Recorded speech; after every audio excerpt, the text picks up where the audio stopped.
I'm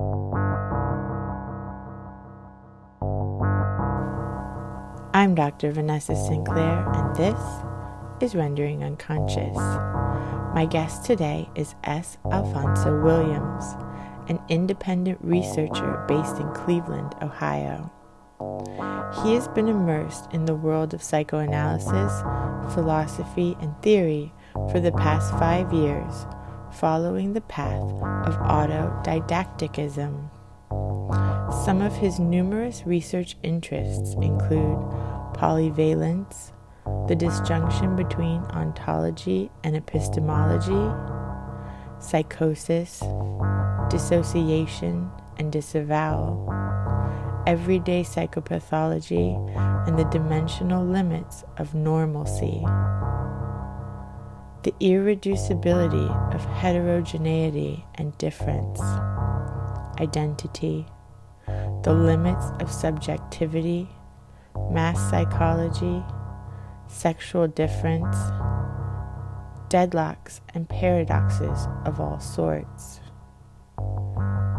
He currently works as a circulation assistant at the Ingalls Library at the Cleveland Museum of Art. His website is theoryandanalysis.wordpress.com, and he holds a bachelor's degree from Case Western Reserve University in art history and sociology. Rendering Unconscious is also a book. Rendering Unconscious, Psychoanalytic Perspectives, Politics, and Poetry. Available from Trapart Books, 2019.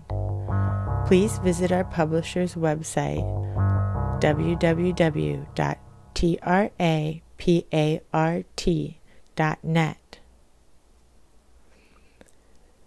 You can support the podcast by visiting our Patreon, patreon.com/VANESSA23CARL. Your support is greatly appreciated. Links to everything can be found in the text accompanying this episode.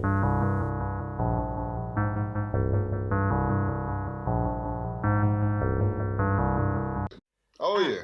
So should we just jump in? Absolutely. I have so many things I want to tell you, but first, I always want you to start first.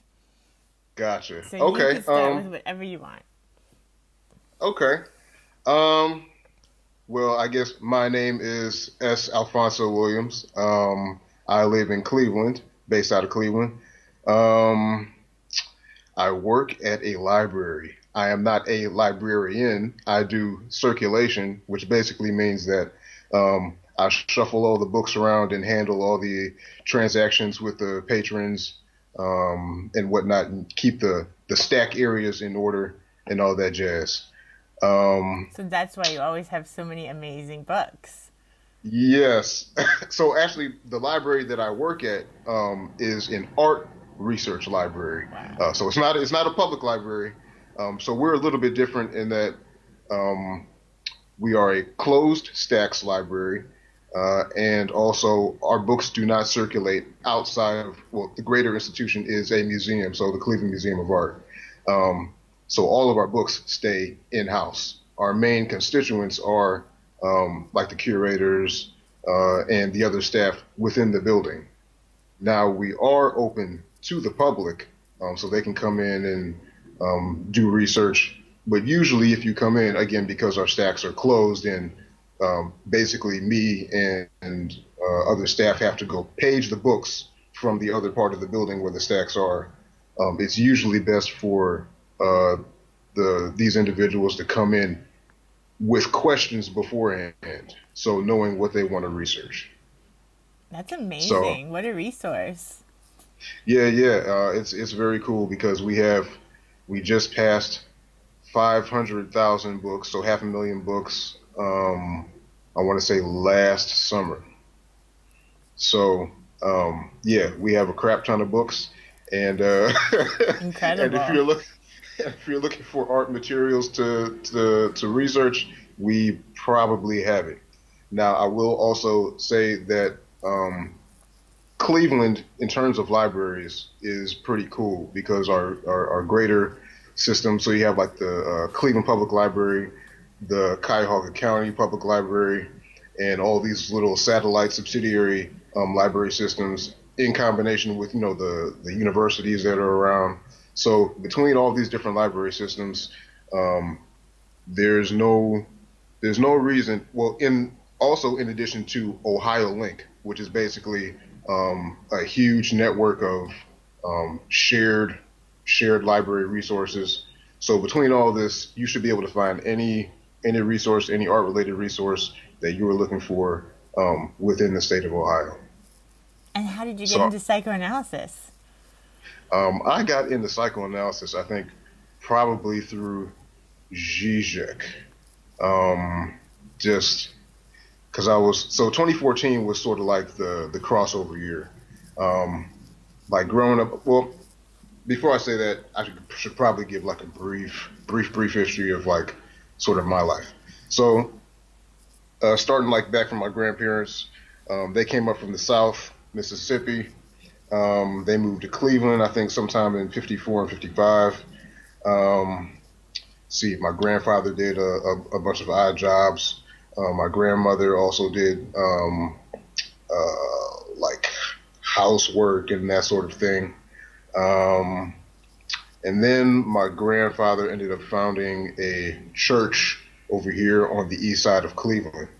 Um, and with that, he ended up writing like all the material that they would use during services and all that stuff.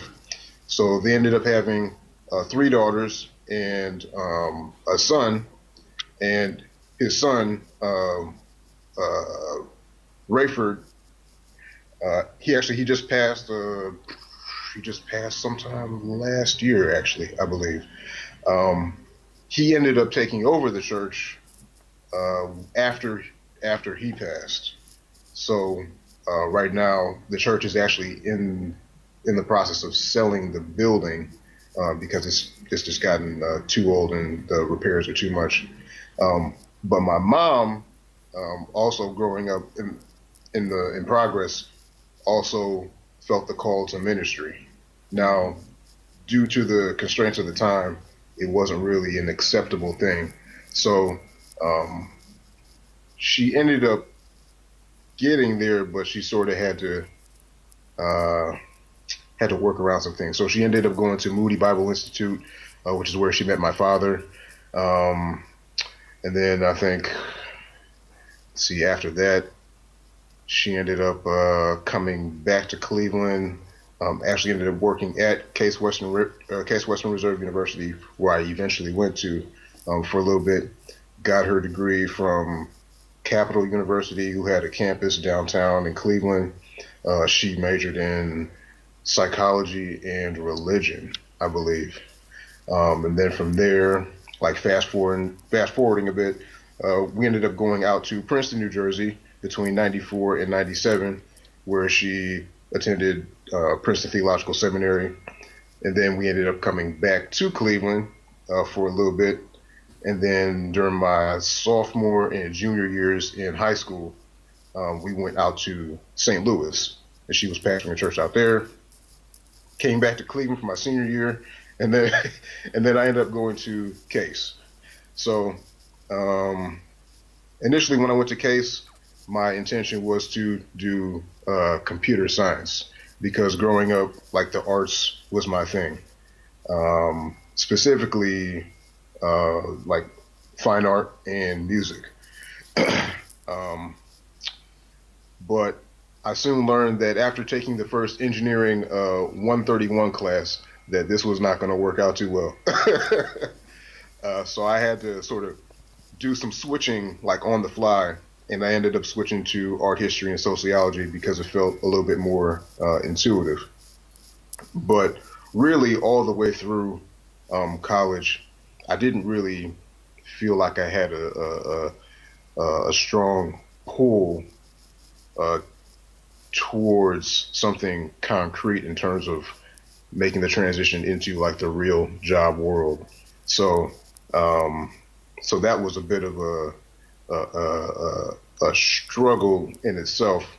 So then, come graduation, May of 2008, ended up graduating, looking for a job between then and the end of the year, and then I um, ended up applying to a job, a library page position, um, in Maple, Ohio, at a library, at a county library, and ended up getting the job. So I stayed at that job for probably about a year and a half, and then I applied. I found the open position, for my position, uh, in the summer of 2008. No, the summer of 2010. Yeah, summer 2010. Um, and then I ended up getting that, and I've been there ever since. That's amazing. You've been So there almost 10 years. yeah, man, it's definitely crazy because it doesn't feel like it. It really does not feel like it. So to get back to your original question, um, I was very like music and arts heavy still in between 2010 and 2014. Like I was going to a lot of shows, trying to, really soak that up. But then at some point, in artwork and in music, I hit a some sort of a limit. Like in artwork, I didn't really feel like I had anything to say. And music wise, I felt it was I'd hit a point like because my thing was guitar, so I was playing guitar, and my background was sort of um, metal based, more or less, and I was trying to transition into some other areas like jazz and like gospel guitar, but uh, Cleveland is interesting because you have a lot of musicians here, but trying to find um, guitarists in those particular realms was a little bit difficult, and I couldn't find it at the time that I needed it. So I took that as a sign and decided to put music down altogether. And after that, after I did that, that was when I really started sort of going to the bookstore a little bit more, um, and just digging into the philosophical interests that were already there, like under the surface, but I hadn't really formally explored up until that point. And then from there, after jumping into the deep end, it was a wrap. So that's why I started this library that I have in here of an obscene amount of books. The number of I will not mention because it's embarrassing. But yeah, and then from there, um, somehow I came across Zizek, and then from there, Lacan, and then I started just making the circuit, making the rounds. Well, it makes a lot of sense to me because that's where psychoanalysis has really survived, is like in the arts and humanities and film. That's where people are talking about the theory. Like, I have a degree in psychology, and we didn't talk about, like, I never heard of Lacan when I got my doctorate, and we only read Freud like one paper. I mean, they don't even talk about it in psychology, but like in humanities Really? and the art, yeah, it's really crazy. But in the humanities and the Wow. arts and stuff, it's like really alive and vibrant. Wow. Wow. Because I felt like I mean, I did sociology, and that's a whole other thing. But um, again, as I was passing through that, the Piaget and all these other thinkers in there, um, I sort of felt a little bit regret at having done that and not having done psychology because usually, like in going forward towards graduate degrees, I felt they were asking more for the psychology as opposed to the sociology. So I felt a little bit sort of like maybe I uh, derailed myself a little bit in not having gone that route, which would have made certain things easier at the time. But given what you just said, um, that is Probably very not. interesting. Yeah, I'm also from Miami, so my school was in Fort Lauderdale, and I never even heard of Lacan until I moved to New York. So I think if maybe if you go to grad school or something in New York or San Francisco or something, you get more psychoanalysis, but definitely not in the South. Wow. Wow. That is crazy. Okay. Yeah, man. In my reading, a lot of the books I have are, dedicated to psychoanalysis, and not so much psychology proper. But um, yeah, I don't really know. I guess I've not really been in any environments to really see how the contemporary psychologist, reacts against the contemporary psychoanalyst, to really get that, to see the difference concretely, like in front of my face. I know that where we are is it's very neuro based, digging into the micro features of physiology and using that as a, predictive element to to try and know what the human subject, is sort of ahead of itself. Um, but again, because I'm not, that's not like my orientation and my framework. I don't really know how they're reacting to themselves within the field and what they see as their limits and what they think may be coming after this point of neuro-based research. So, so yeah, it's interesting because, uh, here we are in about to hit 2020, um, somewhat closer to some of the questions that we've been asking ourselves about what is the human being capable of. Um, Still asking ourselves questions that folks like Plato, and the Greeks were asking back in the day that we still don't have answers to. Um, and at the same time, seeing the human being make this sort of, transcendent leap into the post-human, merging with technology in certain ways and adapting to technology, uh, in ways that we thought we would, but also rejecting it in ways that we didn't think that we would. So there's definitely some weird parallel, um, conversations and reactions going on that, that I think psychoanalysis definitely has commentary on and can provide a lot of insight for that the, institutions that sort of have the foothold on things, um, could benefit from, like psychology.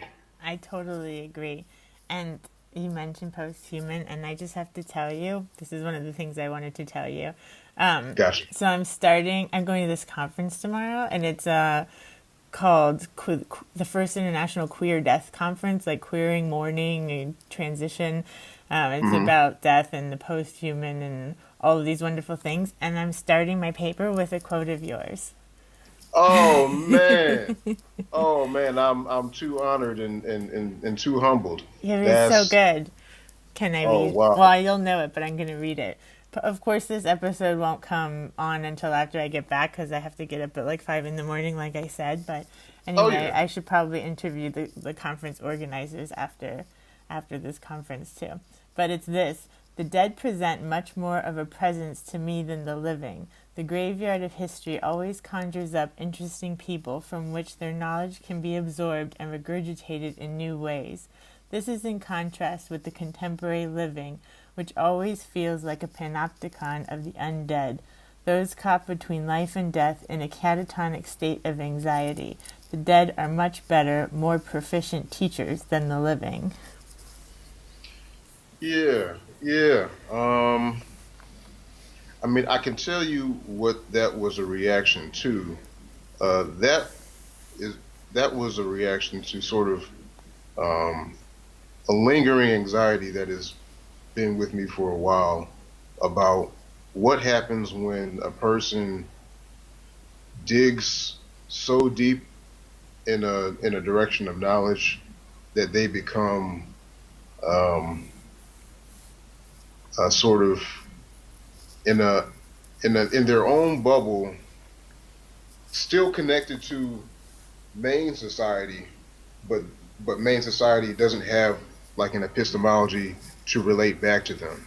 So, for example, I mean, specializing in any degree is probably the easiest example.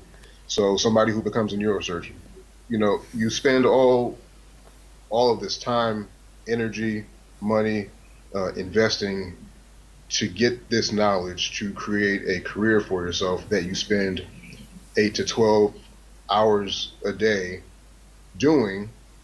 Uh, so within that environment, you have people around you that sort of understand.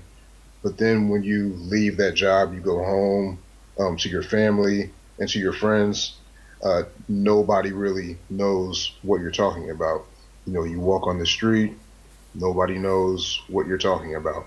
So you spend all of this time split between a very small minority who understand you and a very large majority who don't understand you, but yet you're moving between in a way, and as a professional in that occupation, helping both people. So, um, so really, it's part of a reaction to, what happens um, when the frustration builds between not being able to be understood because of your interest in this particular thing. So that's when, someone like me ends up going to libraries and digging through books, you know, coming across all this information, trying to synthesize it, and relate it back to the world. But, even through the discourse, you end up split again between the people who do understand the bits and pieces of what you're saying, and then the general public who don't have an orientation toward it. So in your explanations and in your talking about it, you always have to, you're always riding this line. You're serving two masters. So that's part of that frustration. And in reference, to the undead, I was thinking about, I don't know the exact example that Derrida uses, but I read it read about it in one of the books that I'd come across, and just this undead being not being able to be put to rest, not totally one thing, not totally the other. And so when you're talking about trying to learn from people in the contemporary that are living, you're trying to get answers because you have questions and they can't give you all the answers, but yet you have an entire history catalog through, history books, all this specialized knowledge catalog in the books. And so you end up turning towards them and not towards living people. So it's almost feels backwards because you're trying to learn, from your contemporaries. You're trying to learn from the world as it is, as it exists in this moment, and yet you can't because your answers seem to be more able to be fleshed out by all of this discourse that's through books. So that's and the where all more that time came you from. spend with books, the more misunderstood. Yeah. At least Yeah. I feel like all Yeah. of these quotes that you write or these musings, I'm like, oh, I feel seen. You understand. I feel like Yeah, the more I man. read and the more I give talks, the less people have any idea what I'm talking about. That's what I feel like. Yeah, it's crazy. I mean, if so, the stuff that I post, um, it's sort of weird because my writing process really is not. I don't consider it a conscious thing per se. So when I write something, it is usually very spontaneous and sort of like maybe an unconscious reaction to the stuff that I've been accumulating at the time. So my basic day is structured like this, like Monday through Friday. I'm out of the house from 6 a.m. to 6 p.m. Between 6 p.m. at midnight is when, I have like my block of time to sort of, do what I want. I don't have a car, so part of that 6 a.m. to 6 p.m. block, outside of being at work, is commuting. So I spend a lot of time like on a clock, on a rigid schedule, trying to, get from here to there and whatnot. But that 6 p.m. to midnight block, um, also is sort of caught up in stuff that I don't necessarily want to do, like eating. I have to spend time eating, cooking dinner. Um, I also have to, exercise, which is important. I want my body to function, between now and, those late old ages, in a less in a pain free way as possible. So, I put in exercise every day. So when you factor all that in, that's probably about a good 3 hours. So really, I'm sort of left with, maybe a good 2 hours to really sit down, read, um, and anything else that may pertain to, reading about psychoanalysis, philosophy, and all that stuff. You know, I even feel bad because I'm not always able to keep up with contemporary politics in real time. Oftentimes, that ends up being sacrificed. Because then you also have to factor in like social media time.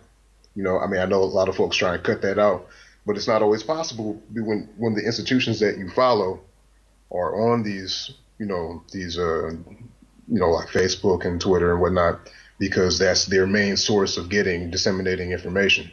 So I sort of have to be on there to follow and catch up. So when you factor all this together, it's difficult to really compact all of this into this little bit of time, because it's just contemporary life is just too hypersaturated. Yeah, but the musings are so great. It's great that you write in a spontaneous kind of associative way, because that's letting the unconscious speak, and that's the whole point. I feel like I gave a talk last week, and I felt like there was something that wasn't getting transmitted to the audience, and then I realized afterwards, I was like, maybe the thing that wasn't understood is like the whole point of psychoanalysis isn't just a theory of how it works, but the actual work of it is to be like more able to allow your unconscious to speak and to come out.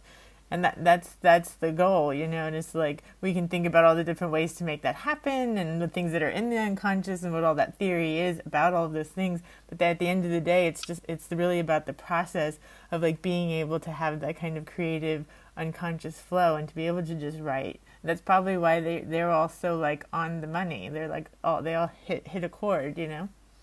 Yeah, definitely, definitely. You know, there's all sorts of autonomic processes that occur, in our body, that are necessary for us to function. When you think about comic books, and you think about some of these folks who have special abilities, like we can take like Mystique from the X-Men, from the films and whatnot, who supposedly is able to manipulate her body, all of her molecules at will, to mimic, whatever she sees. It sounds great, but then you also have to factor in, if you're going to take a realistic perspective, ultimately what that means, like for her ontology. So does that mean that she all the time has to sort of consciously think about her molecules, or maintain a certain tension that an average person wouldn't necessarily have to do? Um, so I know, a lot of folks think superhero films and whatnot, and, comic mythology is sort of corny and, not relatable past a certain point, past childhood. But, really, a lot of that is just as relevant, just as um, the lessons that you get from it are just as significant as any, serious piece of literary fiction that you may read, that's on the top 40 list. I mean, I'm a little bit biased because comics were important for me in my upbringing because that was where my creativity and my imagination flourished. Like I remember back in, it must have been first grade. I was in art class and we were doing still lives of these plants, and the teacher must have been so impressed by um, the drawing that I did that I remember her pulling me aside after class to show me like works from like Monet and all these guys. But at the time, I mean, of course, being in first grade, I didn't have a way to relate to that. My way in to artwork was through comics and through these people that had extraordinary abilities that allowed me to further um, what possible meant. So it wasn't until much later, like high school, even into college, that I had an epistemology to really be able to relate to the work of these great artists. So sometimes, again, I mean, the typical way that everybody makes it from point A to point B is not always the way or the most efficient way for certain people. And I Um, think clearly I mean, I feel like it clearly has a lot of resonance with a lot of people because it's like there's so much comic book and like hero culture that's like permeates in films and music and TV and movies and everything. yeah, I feel like there's like generations now of people that were inspired and affected. And I also feel like you said like the all the different special abilities. Like usually all the heroes like are an outsider in some way, or they can't tell people about certain things, and and a lot of people can relate. yeah, yeah. I mean, at the end of the day, when we talk about history and mythology, we end up telling ourselves uh, a lot of the same stories in different ways about the same type of relationships that we are always engaged in. So, I mean, if we take like the basic relationship of the subject and the other, if you look at it as some sort of essential relation that you cannot get out of, there's a lot of different ways that you can look at this relationship, which is, the history of philosophy and what psychoanalysis digs into. Um, but,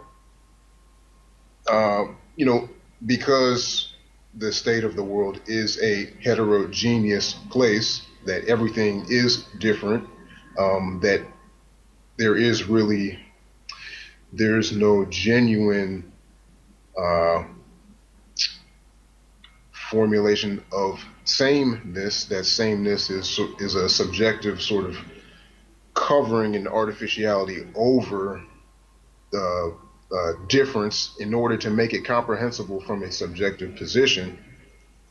Um, you know, it, the human being needs a way to sort of make all of this comprehensible without being overwhelmed. So, um, we have ways like again like literary fiction, science fiction, um, other modes of communicating.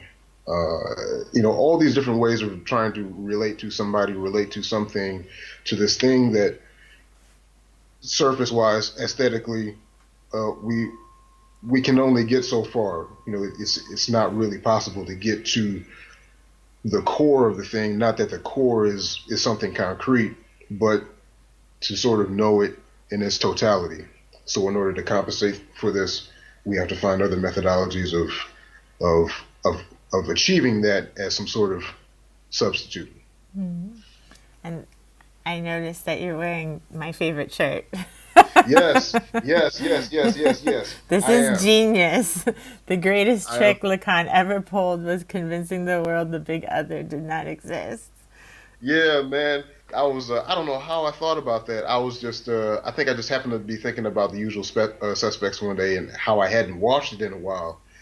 And then I thought about, Lacan and all of his, his catchphrases that he would just, put out there and then further elaborate on in some obscure way. Um, Man, if Lacan was alive today, he would definitely be in the t-shirt business because he would be able to sell these shirts like wildfire, especially if he had his seminars going. Man, I mean, in addition to the money that he was already banking, he could have a whole nother side business going on, Yeah, but we especially have today. you. You have to make an Etsy shirt of Lacan t-shirts. Oh my God. Oh my God. I mean, shoot. It's definitely a Dress all the possibility. analysts. Right. Just going to conferences, like just set up at the side table. Oh my God. But yeah, man. So I will definitely try and get you one, again, as we discussed before, Vistaprint does these sales and whatnot. So as soon as they do one, we can do that and I can get it to you. It's genius. So yeah, but nah, man. I mean, it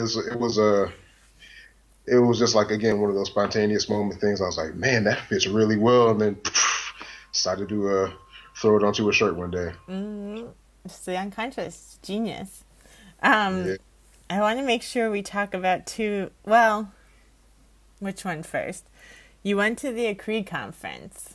Yes, and Ha- I have to thank my mother and brother for that because they were the ones who were able to, on that short notice, throw the money and contribute the money in order to get me there and back. So my mom went down with me because she sponsored the hotel stay and all that.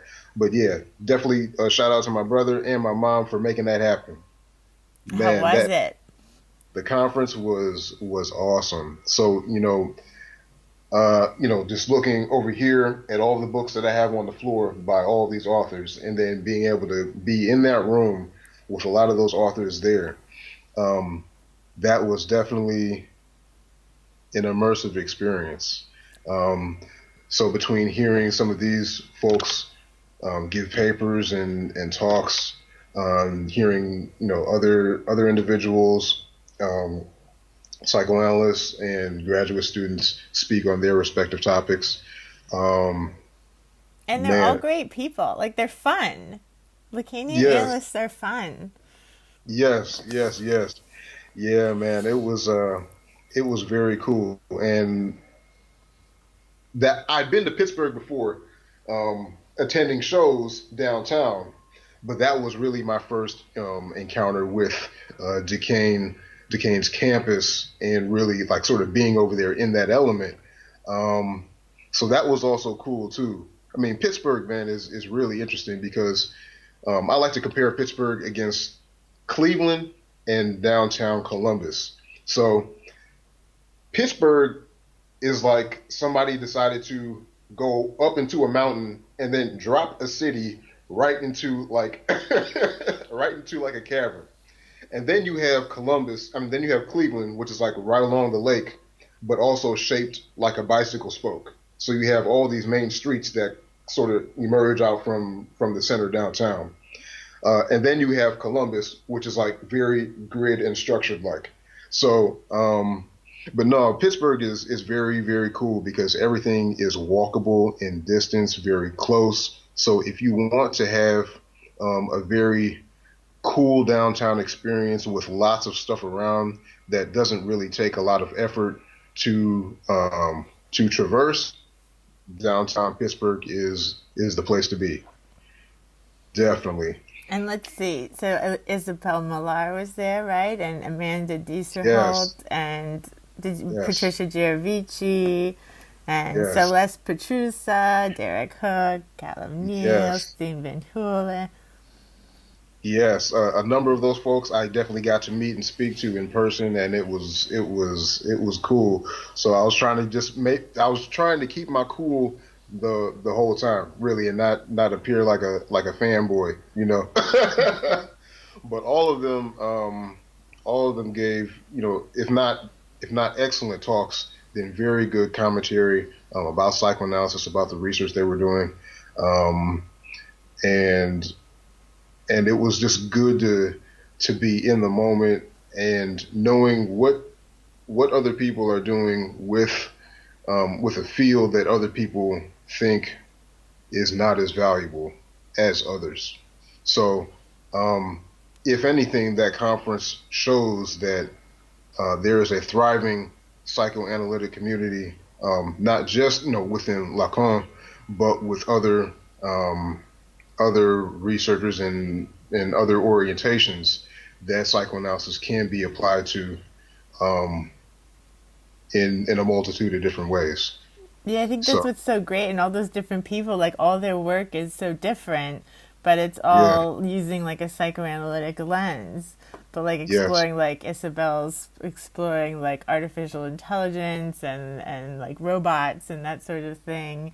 And Amanda Disserhold's exploring like fatigue and what that means, and that fatigue is resistance and that sort of thing. So it's like everybody's got like a different niche, but the psychoanalytic lens can help to look at it. yeah, totally. And then that brings me to, you wrote a paper on a book review on decolonial psychoanalysis, and Yes, Robert Bashara is the next guest. yes, So yes, yes, yes, this is yes. wonderful. Much thanks to him and Laura Cariola at Language and Psychoanalysis, the journal. Thanks to both of them for being able to make that review happen.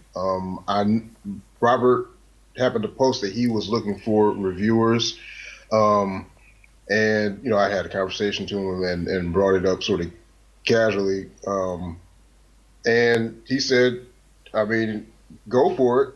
And that that review is my first, officially, uh, scholarly publication ever. So And it's great. I'm I'm glad it turned out well.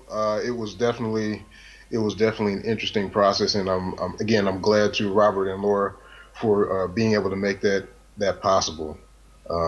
So yeah, thanks to them, and yeah, his book is very timely because with all the stuff that is going on in America, and overseas and whatnot, with leaders who are using certain groups as scapegoats and sort of putting the fire under behaviors that should not be happening in relating to these people and really all people in general.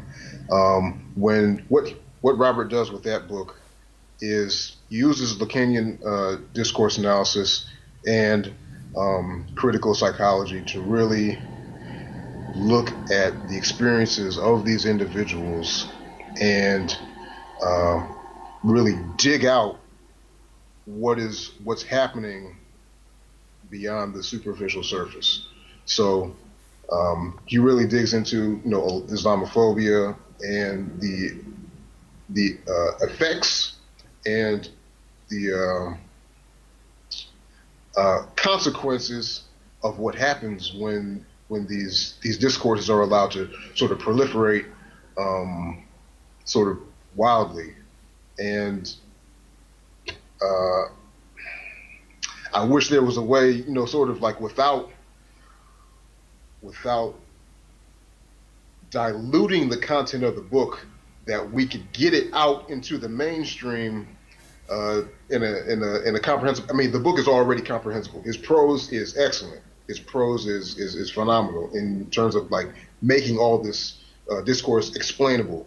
But again, when you start talking about language and simplification, it's very hard to narrow something down without sort of losing stuff in the process.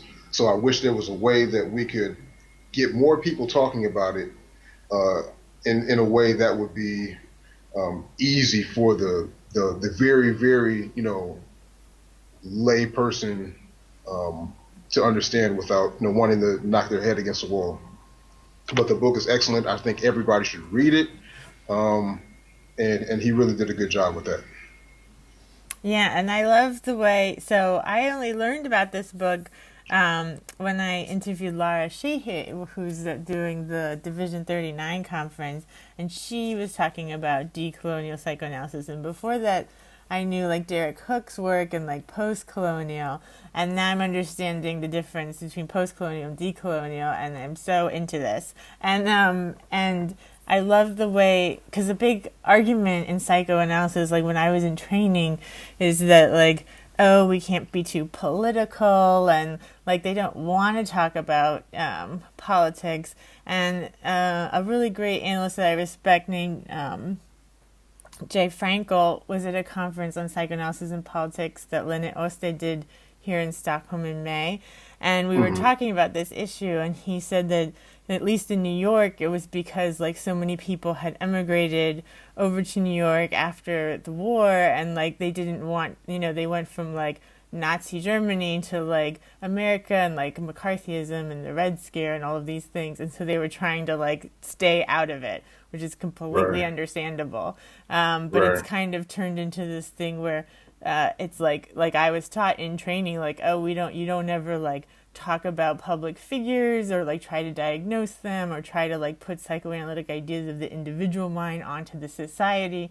But like to me, it's often pretty clear like how it's connected, like what's going on with the individual can also kind of be played out in the group. I don't know.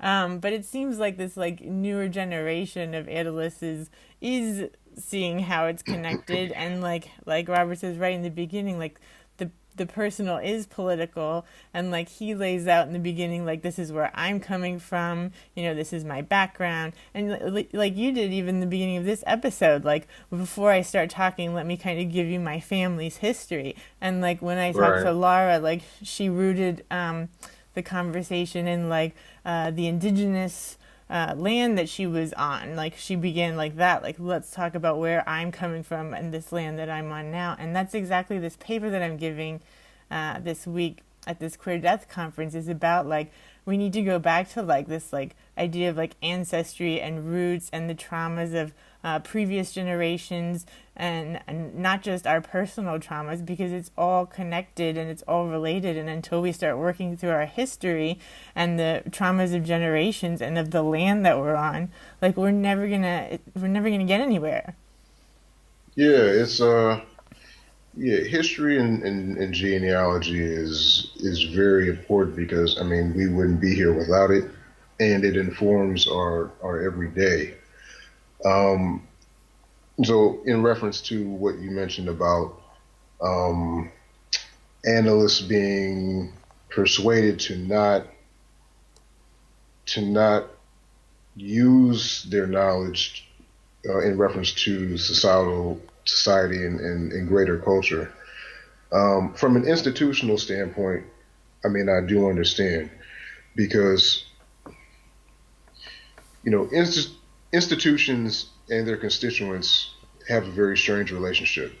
The constituents individually and as a whole are not the institution. There's always this impossible divide for them to cross, because again they can be separated from the institution and the institution can still remain.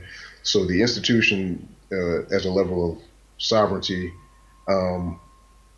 sort of exists as this meta thing that always carries a certain level of power and dominance over the people. But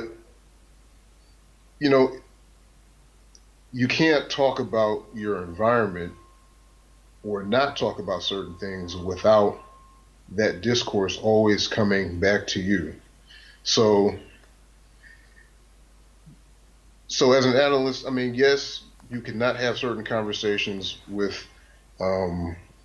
your patients to avoid very certain messy implications and outcomes. But as soon as you leave the job and you go home and you become inundated in your regular life, this is the same thing that everybody else is doing. So you can't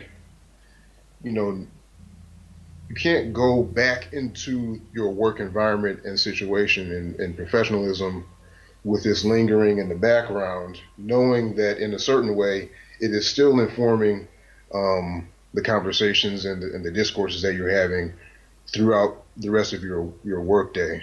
So so yes, on a certain institutional professional level, I get it, but we still have to find a way to talk about it in such a way, um, and really sort of dig at the problems that are going on that is informative, um, and traces it back to, as far as possible to the roots of these endemic problems, without sort of uh, without sacrificing the structures that we build on a day-to-day basis to survive.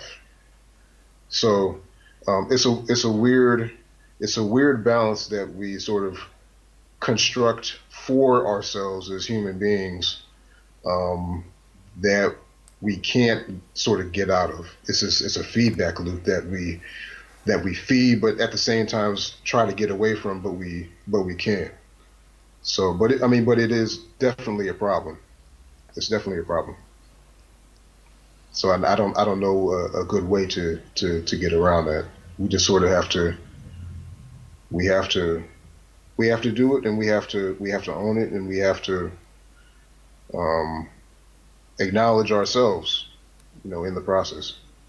Yeah, and I think this idea of like acknowledging who you are, like who we are as individuals and how we are placed in society and relate to society based on like where we were born and all of these kinds of things makes sense, because even in like when you conduct an analysis or go through an analysis, you see like I became a psychoanalyst because of these things in my life that happened that like led me in this direction, and you can see how it plays out in your own life, and you can see how it plays out in other people's lives. And it doesn't just happen with analysts.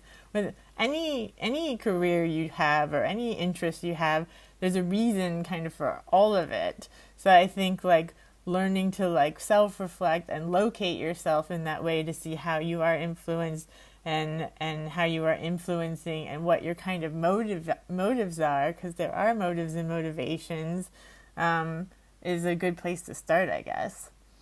Yeah, totally, totally. And I think Eric Fromm, in the approach that he took towards psychoanalysis, sort of touched on a lot of these things in the way that he did. But um, I love Eric Fromm lately. He's so resonant with this times that we're living in, I feel like. yeah, I really started listening to some of his talks that I was able to find on YouTube, like earlier in the summer and late spring. And man, he was a really, really interesting guy with a lot of clarity. And see, now I'm going to want to go back and listen to it later on today, Me too. because he just had a lot of good things to say, and even the way he wrote about what he was talking about was very clear, um, and just made a lot of important connections. So Eric Fromm is definitely a very, very cool guy. But oh man, I was going to say something, but I totally lost my thought. Um, That's my fault. no, no, it's okay. I It's didn't okay. know there I was Eric Fromm on YouTube. That's amazing. Now I'm gonna have Yeah. to look that up. Oh my God, there's so many. See, start going down the rabbit hole with YouTube, you'll find so much stuff, man. Psychoanalysts are on YouTube. Yeah, a lot of mid late 20th century, these thinkers. You'll find either audio transcriptions or even video of some of these folks, man. Like I just found a small clip of Theodore Adorno, of him talking to somebody on YouTube yesterday, and I was like, holy cow.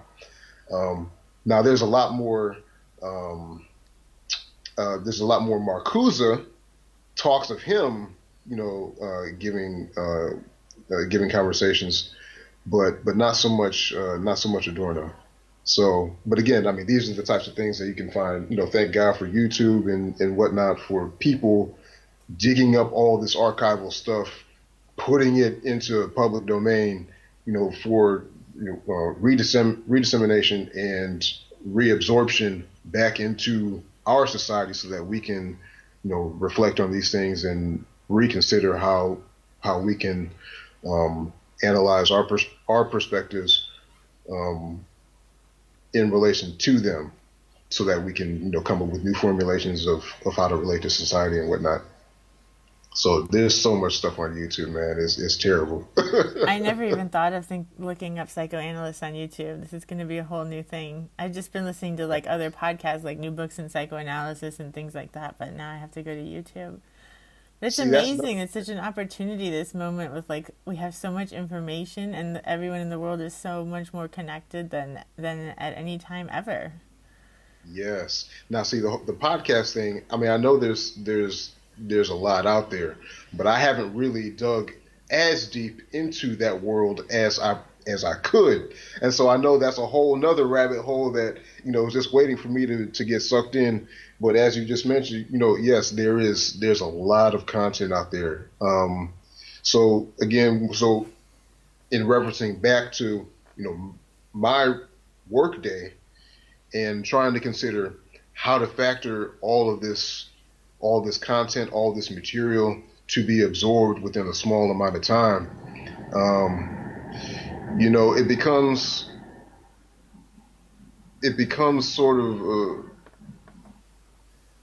you start to see how difficult it is for the average individual to know about certain things in the world, because if you take the position that again, like heterogeneity is like one of the things that has really been like informing a lot of my thoughts, just how natural difference exists as it is, but again, in order for subjectivity to subsist, in order for it to be in the world without being overwhelmed by this difference, it's forced to reduce and simplify things. But yeah, man. I mean, the subject is forced to simplify. So it's hard to look at your other constituent, political constituent, or whoever, and expect them to know certain things when where we are now, there's so much information to know that you have to put up blocks and you have to put up filters. And, to come back to psychoanalysis, what does this do to the subject when more than before they have to put up barriers around themselves in order for the world to remain comprehensible? And with all of these blocks, what is it that they allow through to both understand the other and then also use to understand themselves in the process? So it becomes a very complicated and I think messy process, especially in the direction that we're heading with the merging of synthetic and organic materials. So, yeah. So we're definitely in a paradigm shift. I mean, there's nothing like this, so far as we know, that has happened in human history. So we're definitely at a crossing point. What do you think about the post-human and the transhuman?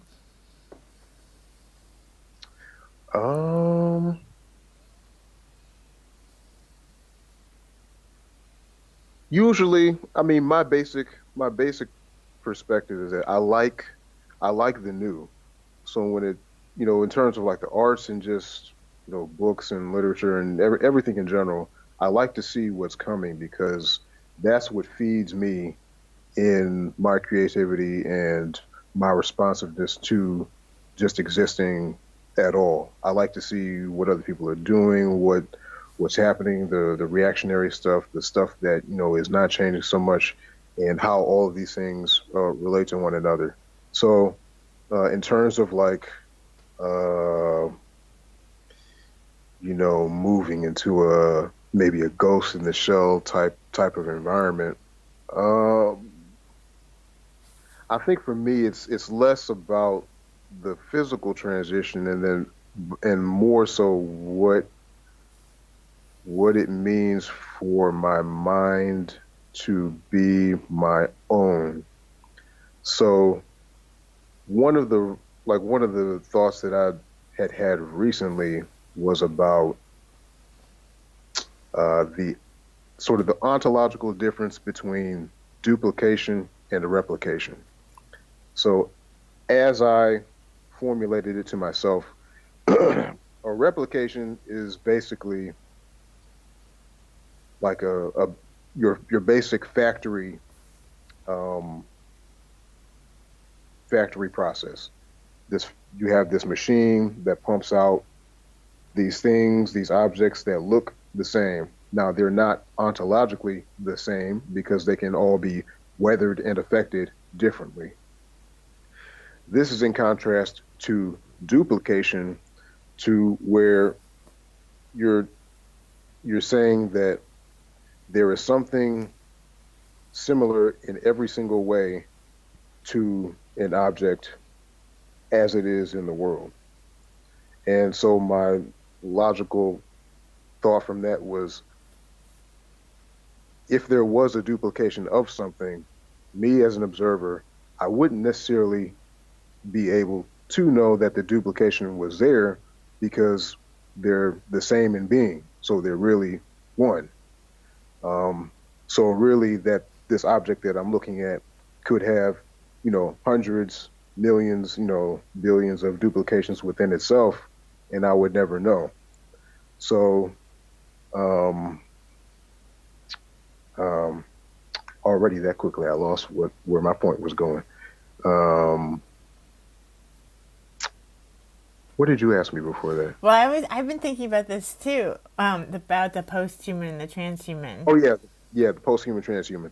Um, oh yeah, and so that the sort of duplication replication thing led me to the idea of what possession really means.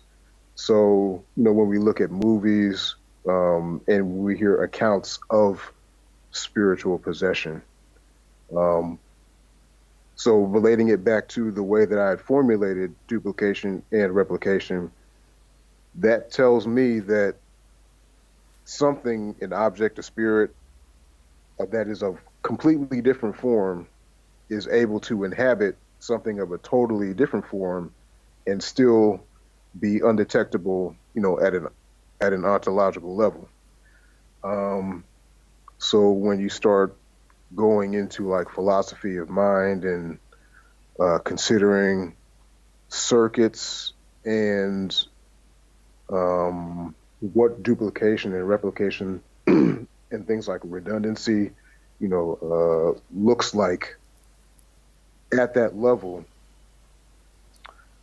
um, the world starts to look very, very different. I don't know necessarily what a mind looks like when it can be um, hijacked and manipulated in certain ways that a mind can't be now.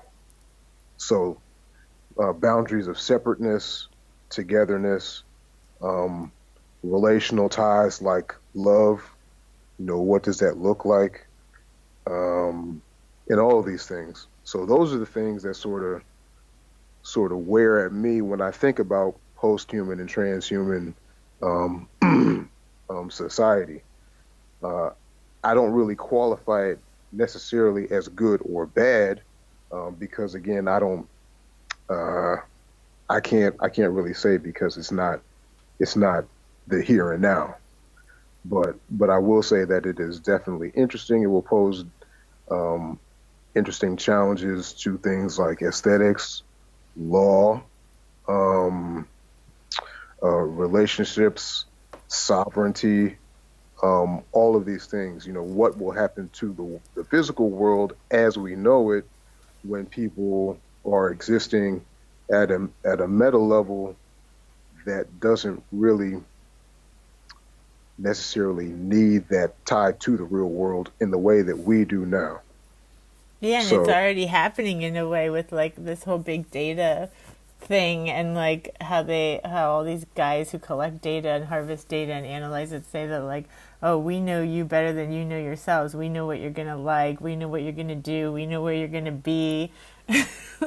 yeah, man, totally. I mean, it's even as basic as the ads popping up, when you surf, related to things and interests that you've been clicking on, for Or the just past week. talking about now. Now you just Yeah, talk about it and it hears you and puts up the ad. yeah, Siri, and all these folks. Siri is always listening. That's Big Brother. All these films that sort of reference like Big Brother listening in the background. This is it.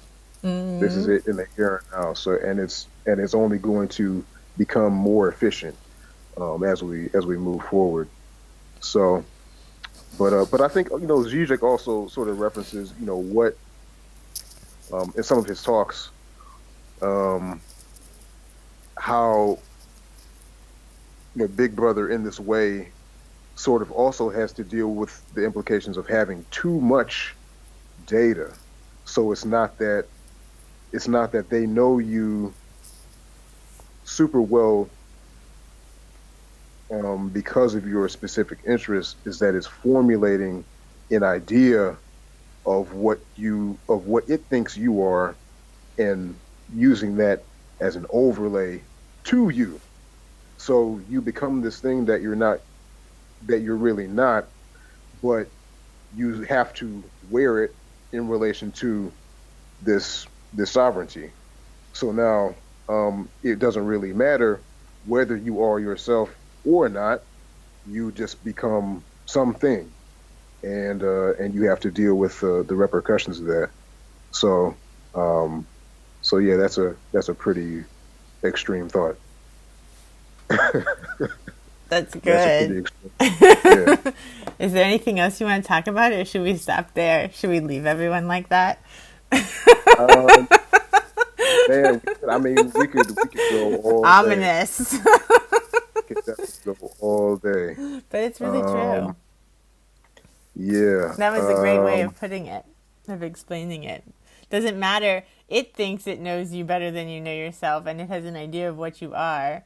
This is the big other thing. It has an idea of what you are, and so then you are that thing in relation to it, whether you are or not. Yeah, yeah, yeah. So, And then you I mean, I know. internalize that. It's like even with simple things like I don't really like posting selfies, but like if I post a picture of myself, I get like 300 likes. And if I post like some like Lacan quote, I get like 3 likes. You know what I mean? So then it Yeah, makes me like do the thing that gets all the likes, even though I don't really like to do that. yeah. See, that's all like B.F. Skinner stuff, and operant behaviorism, and that sort of thing. But I mean, if we think about it in a different way, it's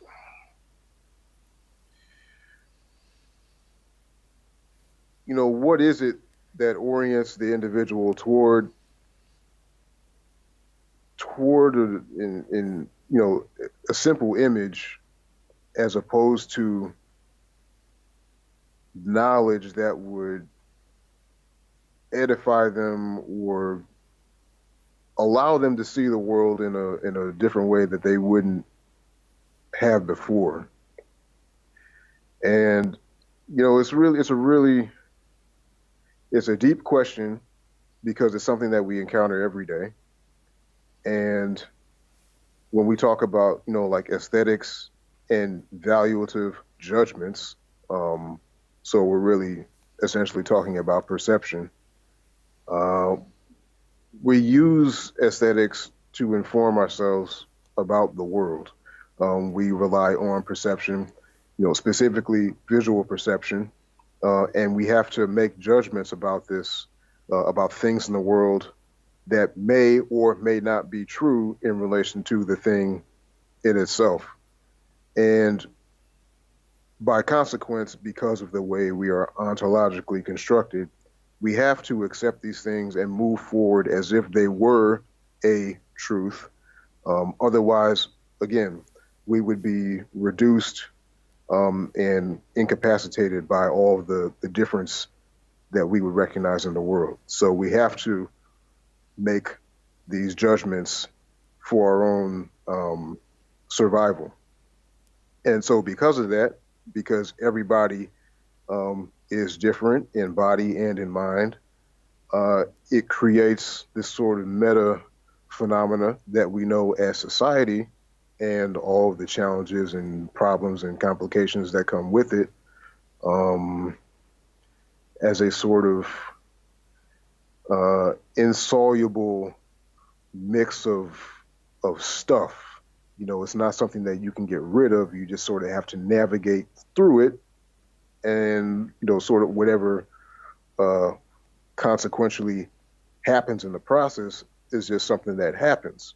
So when you start, factoring in other things like ethics, it becomes really problematic, because my basic sort of contention with the idea of ethics as it's formulated is that if you take what is considered ethical and then you take what is considered unethical, it's like you have ethics becomes the dependent variable and the unethical becomes this independent variable with a lot of freedom. And if you were to consider, like the unethical as Lex Luthor and Superman as the ethical, Superman wouldn't be Superman if he just reduced himself to the level of Lex Luthor in order to get rid of him. The complex with Superman is that he's supposed to represent ethical, which means he has certain limits that he cannot cross. Luthor is supposed to represent the unethical, no limits. He can do whatever he wants, and whatever the consequences are, that's it. As soon as Superman becomes Lex Luthor, there is no ethics, right? So, in the everyday, when we turn to things like law to adjudicate between individuals and their problems, you start getting into, what is law using as an epistemology to resolve these problems that may not be resolvable. So what is it that law is really doing in the process, in its adjudication process, to turn these insoluble problems into temporary workable solutions? And that's like a whole nother rabbit hole that, you can sort of get into. But yeah, it's definitely complicated, and moving into the post-human and transhuman society, all these things are gonna get sort of turned over, and you'll really have to sit down and think about it. And we talk about Freud and the desire for pleasure, and social media as an escape from the world. You start to wonder how much can the average individual escape from the world and not deal with these problems if they want to continually, move in this technological direction. So there's a burden of responsibility that the average individual is sort of putting to the side, but it's building back up, and it's going to catch up to them in order to live in the type of society that we live in today and moving forward. Return of the repressed. Yeah, totally.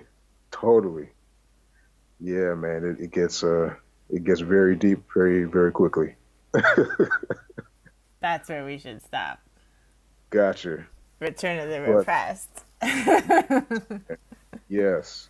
So, but yeah, man, thank you so much. Thank you so much for this opportunity to be on here. And I mean, just to talk about you, I went on your website, and just across the top, you have all of these different categories of things that you are involved in. I don't know how you sleep. And get all of these things done. I mean, between the art, between the music, between the podcast, between the interviews, between the publications that you're doing, everything that you're doing with Carl, all of these things, man, it's crazy. It's crazy, but it's awesome because, um, at least for me, that's my idea of a lived life. Putting all this creative energy into pursuits that you can, put out into the world and just give yourself a sense of fullness every day when you go to sleep. That I did all this stuff and I can turn around and do it again tomorrow and do more of it and do more of it and do more of it and never become exhausted. I might get tired in the meantime. I may need a break here and there, but this sort of well of creativity is just always bubbling beneath and at my disposal, and I can do anything. So thanks to you for being this bubble of creativity and wellspring that further allows for other people like me and Isabel to sort of hop on and add to create this sort of expenditure about psychoanalysis and other creative endeavors to explain to the world. So thank you. Thank you. It's been really fun, and I basically started the podcast because I was like in between moving countries, and I was just like stressed and like needed something to like keep myself busy, and I had put the Rendering Unconscious book together. But it takes a while for a book to actually come out once it's edited, and so I was like antsy for the book to come out, and I was like, what should I do with my time? And I was like, I could start interviewing people that are in the book. So I started doing that, and then I had like recordings from different conferences and that sort of thing. But that's another great thing because like so many of the guests I've met on social media, like on Twitter and stuff, and I would have never met you guys if it wasn't for those things. So it's Gotcha. good. Yeah, man. Thank you so much. Thank you so much. So I hope, man, even from here on out that you guys are able to do even more exploratory and creative things that, just testing your limits and going beyond. Yeah, So, I think creativity is key. And you're going to write something for the Bergman book? Yeah, I'm working on it. I'm working on it. You have time because of my dad getting sick. Everything's like postponed now, so I'll let you know when it's getting close. But I'm sure you probably have till like January or February at this point. I don't think I'm going to get anything done before like probably February. So. Okay, yeah, that's cool. Yeah, I'm definitely like just for myself. I'm trying to like get it done this month. Unfortunately, because I work basically first shift 9 to 5, and the public library downtown closes at basically 6 p.m. I can only get there on Saturdays, and they're closed on Sundays. So in order to get to those fine and dandy and wonderful resources that they have, I'm sort of forced to compress my time and focus. So I would ideally like to finish it by the end of this month. So we'll see what happens. You have time. Definitely. Don't worry. No stress. Yeah. Oh man. And so why don't you send me like write up a little bio so that I can put it with the episode, and then I can link to whatever accounts you want me to link to and stuff like that. Okay, totally. I can do that. And I'm gonna, like you said, this conference is Monday and Tuesday, so I'll probably put it together on Wednesday when I get home. Okay, yeah, no worries. Yeah, it's all good. Yeah, was there anything you wanted to talk about that we didn't get to? I want to make sure I don't miss out on anything. oh man, like it's a continuous stream of stuff. So you just have to come back on again. Maybe when the Bergman book comes out, we can talk again. Yeah, totally. We can definitely do that. Okay. Perfect. All right. Yes. Cool. It was so fun to talk with you. Yes, and it was more of a pleasure talking to you.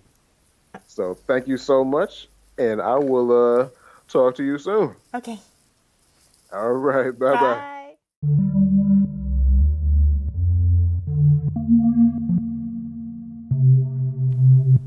Thank you for listening to Rendering Unconscious. You've just heard a discussion with S. Alfonso Williams, an independent researcher based in Cleveland, Ohio. For more, please visit his website, theoryandanalysis.wordpress.com, and follow him on Facebook, Instagram, and Twitter. All of the links can be found in the text below this episode.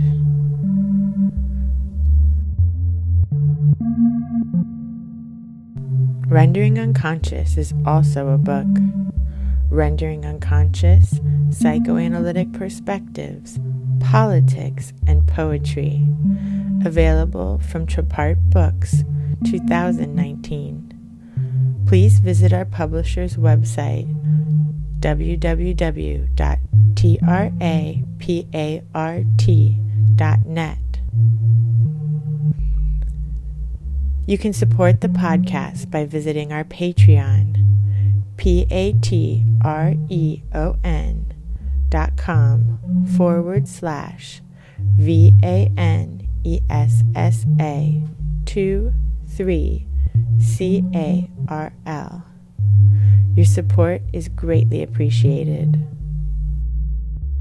Links to everything can be found in the text accompanying this episode.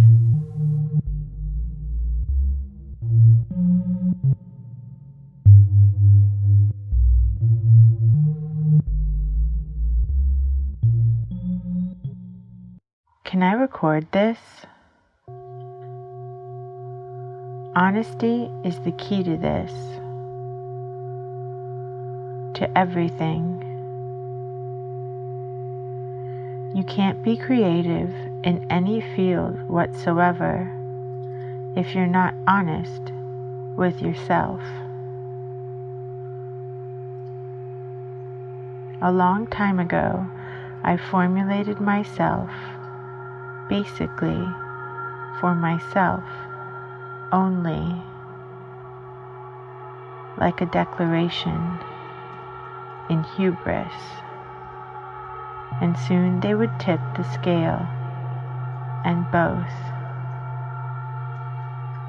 Why not? God reflected. But, and this I want the courage and audacity to believe, in my creation, rewriting artistic expression. A towards everything, inside out, not vice, synchronicities galore, the essence of magic, genuine hope of a divine plan. Moderation, but still away instead. In contempt and for posterity. Access could never misuse. Laughed at the joke. I could see that it had done service before, and that the whole explanation was simply an elaborate sell. I couldn't cope, but financial control. If wealth, prosperity, and affluence bring a greater sense of non-distraction and a possibility to focus more on the artistic process, then there's nothing. Tracks out as she comes forward, off in the opposite direction, as she, thoughtful and preoccupied, again as we have seen him, a sense, being loved and being aware of it, loving and being aware of it,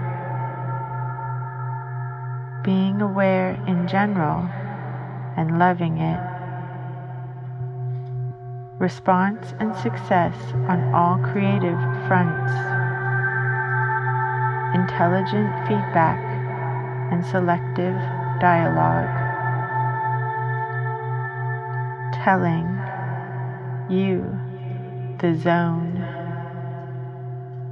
in a more level and expensive mechanical miniatures. According to my inspirational elders, mirth and chuckle. She turns her head and looks at the building out of the corner of her eye. Then she looks in the other direction. Understood everything herself. Thanks, she said. I think I get it. You gave me yourself there, or a piece of yourself. With selfless, altruistic, and spiritual. Gandhi, other Eastern figures, gurus, choices through their egos. The Levian perspective disrobes. I think I understand. It's about being open for suggestion, open for being open. That sounds just right, he replied, but enough.